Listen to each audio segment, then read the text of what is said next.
Hi, my name is Danae Narvaza, and I'm a pelvic floor physical therapist here at Pelvic Health and Rehabilitation Center in Encinitas.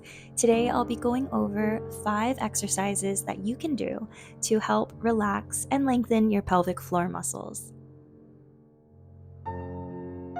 So for the first exercise, what we'll be doing is a child's pose. So at the end of your mat, you're going to tuck your feet underneath your bottom. You're going to walk your hands forward, like so. And then you're going to do some diaphragmatic breathing, inhaling and expanding your chest, ribs, and stomach, lengthening your pelvic floor, and then exhaling, closing everything. Taking a few breaths here. For exercise number 2, we'll be doing the cat-cow.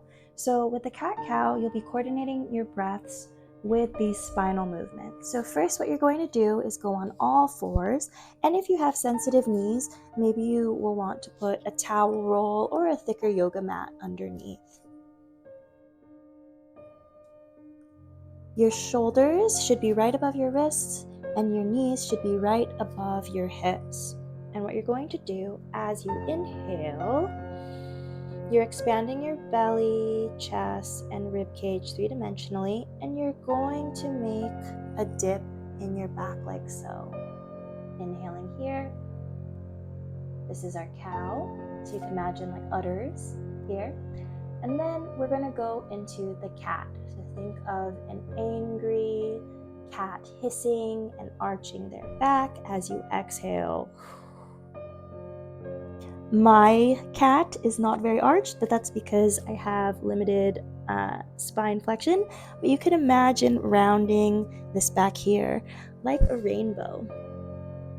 So again, inhaling into the cow, making our udders, exhaling, rounding the back, tucking the tailbone under, making our back into a lovely rainbow as we exhale. For the third exercise, it's going to be a hip flexor stretch. So I'm going to show you this exercise facing the camera, but also off to the side, like I showed you those other exercises, so you can get a point of view forward and sideways. So first, sideways.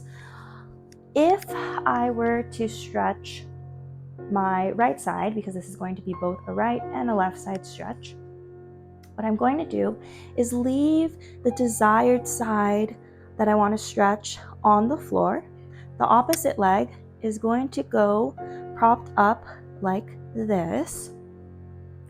And the most important part is doing a posterior pelvic tilt.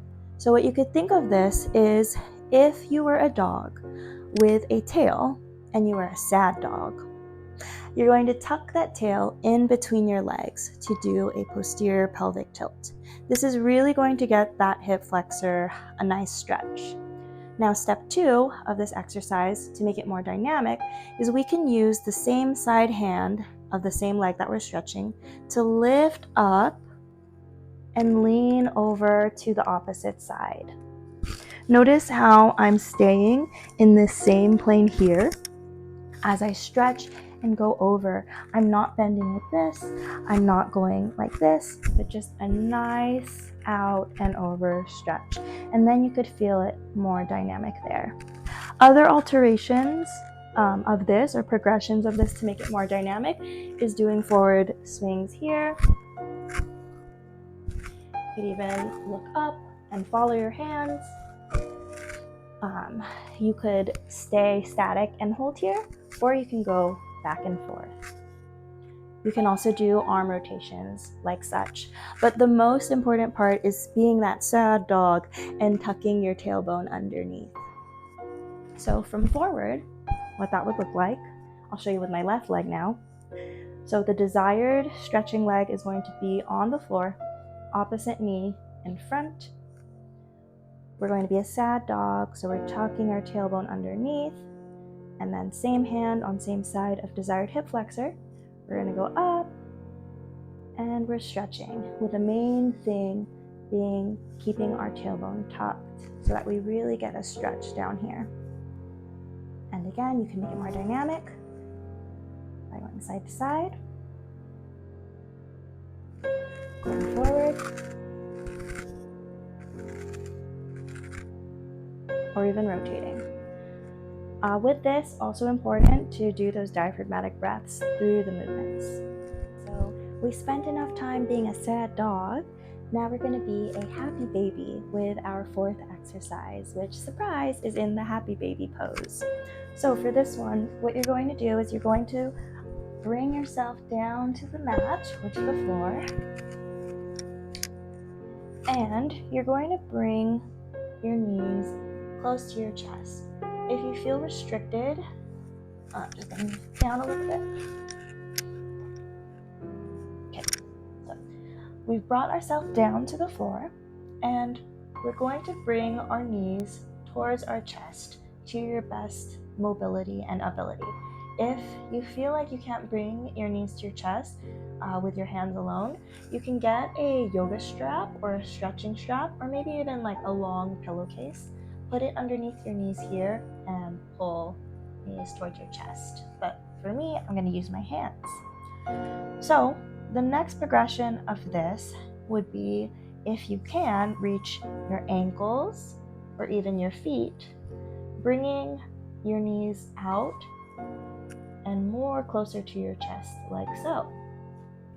In this position, what you're going to do is focus on that diaphragmatic breathing. So inhaling, expanding the rib cage, chest and belly, lengthening and dropping your pelvic floor, and then exhaling. Repeating again, inhaling, feeling the pelvic floor lengthening and relaxing, and repeat like such. For our last stretch, it will also be on the floor. So go ahead and bring yourself to the mat or floor. This is going to focus more on the glute. So let's say we want to work on the left glute. You're going to make a figure 4 with the left leg by bringing the left ankle onto the top of the right or opposite thigh/knee. Once you do that, to your best ability, you're going to use your hands and you're going to grab the right thigh or opposite thigh, which is the leg that's not in the figure 4, and you're going to bring it towards your chest gently. What you should be feeling is a stretch through this figure 4 leg over here. You're just going to hold this and do your diaphragmatic breathing as well.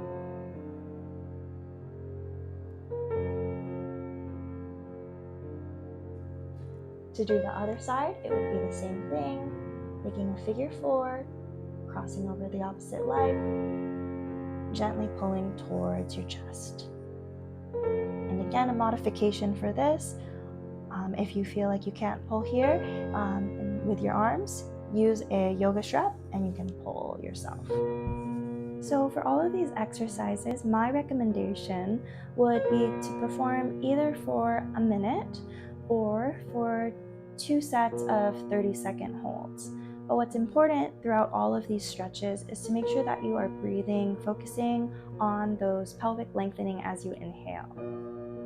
Of course, this will all depend based off of your personal plan of care. Please discuss with your personal physical therapist on appropriate dosage for you.